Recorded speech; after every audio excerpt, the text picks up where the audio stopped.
कानपुर के शिवाजी इलाके का एक वाकया हुआ था 14 दिसंबर 2024 को। सुबह का टाइम था, करीब 6:30 8 बजे के बीच, जब एक बिजनेसमैन का पूरा परिवार अपने घर से वापस लौटा। अब आपको बता दूं कि ये फैमिली एक फैमिली फंक्शन में गई हुई थी और घर पे कोई नहीं था, बस उनकी बेटी घर पर रह गई थी। परिवार के लोग जैसे ही घर पहुंचे तो उन्होंने देखा कि उनका कमरा खुला हुआ है।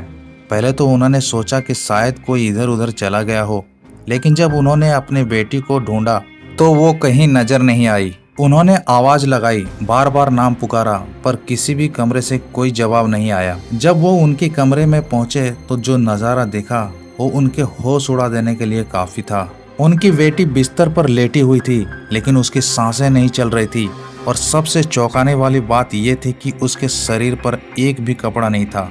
परिवार के लोग सन्न रह गए, समझ में ही नहीं पा रहे थे कि आखिर उनके बेटी के साथ क्या हुआ है।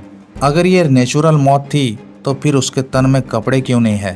फैमिली को अब साफ लगने लगा था कि उनके बेटी के साथ कुछ गलत हुआ है, पर क्या ये सब उसकी मर्जी के बिना हुआ या अपनी मर्जी से, ये सवाल अब भी बाकी था।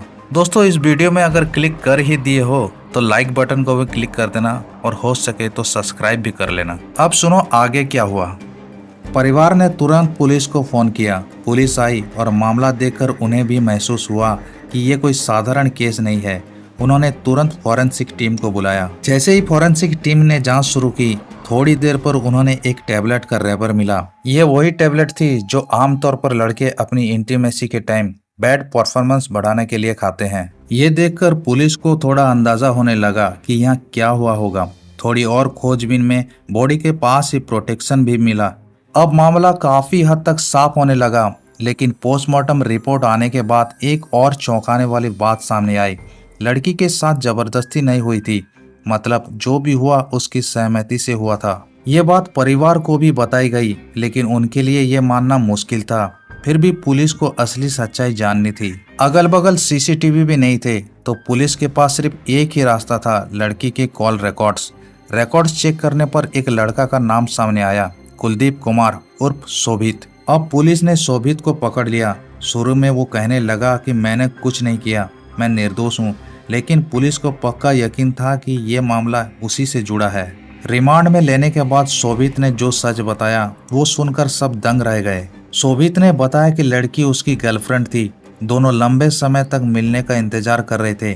13 दिसंबर का मौका मिला, परिवार फंक्शन में जा रहा था और लड़की ने बहाना बनाकर घर पे ही रुकने का फैसला किया।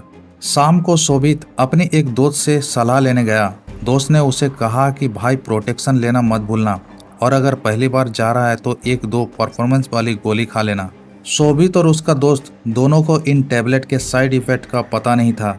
शाम होते ही शोभित प्रोटेक्शन और टैबलेट लेकर लड़की के घर पहुंच गया। वहां पहुंचने के बाद 8:30 बजे से लेकर रात के करीब 3:30 बजे तक दोनों इंटीमेट रहे। दिसंबर का महीना था, कड़कड़ाती सर्दी, लड़की कई बार ठंड से कांपने लगी, तो शोभित ने चूल्हा जलाया और आग के पास बैठाया ताकि वो गर्माहट महसूस कर सके। लेकिन ठंड और टैबलेट का असर दोनों पर भारी पड़ गया। धीरे धीरे लड़की की हालत बिगड़ने लगी और 3:30 बजे के करीब उसकी मौत हो गई। ये देखकर शोभित डर गया और वह वहां से भाग गया। सुबह जब फैमिली आई, उन्होंने उसे हिलाकर देखा, लेकिन शरीर अकड़ चुका था। ठंड और शायद टैबलेट के असर से उसकी जान चली गई थी। दोस्तों, ये कहानी सिर्फ एक घटना नहीं है, ये एक सबक है। कई बार हम बड़े बुजुर्ग की सलाह को नज़रअंदाज कर देते हैं, लेकिन उनकी बातों के पीछे तजुर्बा होता है। कम उम्र में ऐसे फैसले लेने का नतीजा बहुत भारी पड़ सकता है।